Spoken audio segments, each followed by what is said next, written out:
Bonjour à toutes et à tous, on se retrouve aujourd'hui pour un petit quiz.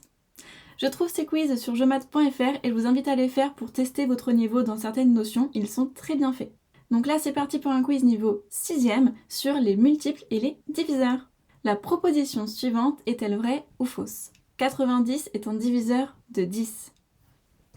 Alors non, 90 n'est pas un diviseur de 10, c'est 10 qui est un diviseur de 90. Ou encore, 90 est un multiple de 10. On écrit bien 90 est égal à 9 fois 10. Il contient un nombre entier de fois 10, donc c'est bien 90 qui est le multiple.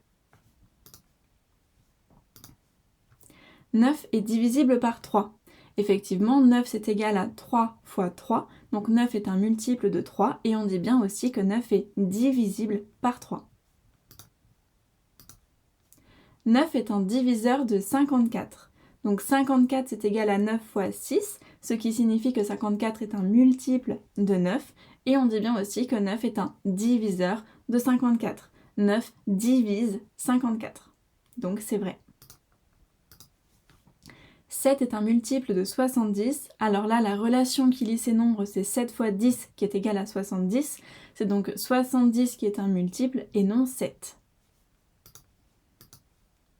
32 est un multiple de 8, effectivement 32 c'est 8 fois 4, il contient donc un nombre entier de fois 8, donc 32 est bien un multiple de 8.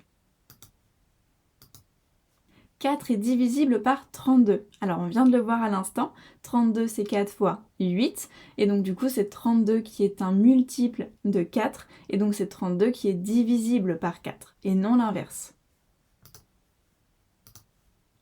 11 n'a pas de diviseur. Donc cette affirmation est fausse pour tous les nombres, il n'y a aucun nombre qui n'a aucun diviseur.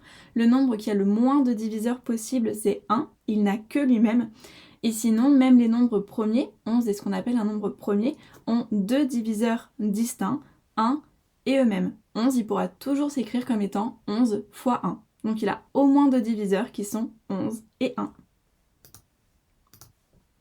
17 a exactement deux diviseurs, donc là oui, 17 est un nombre premier, il n'a donc que deux diviseurs, 1 et 17. 17 peut s'écrire uniquement 1 fois 17. 9 a exactement un diviseur, donc là ce n'est pas possible, déjà 9 a forcément au moins deux diviseurs, 1 et 9, 9 est égal à 9 fois 1, et aussi dans les tables on se souvient que 9 c'est 3 fois 3. Donc 9 n'a pas un diviseur mais 3 diviseurs, 1, 3 et 9. 9 a exactement 3 diviseurs, donc c'est ce que l'on vient de vérifier. Et voilà tout pour ce quiz. Si tu as des questions, n'hésite pas à les mettre en commentaire et je te dis à très vite pour une prochaine vidéo.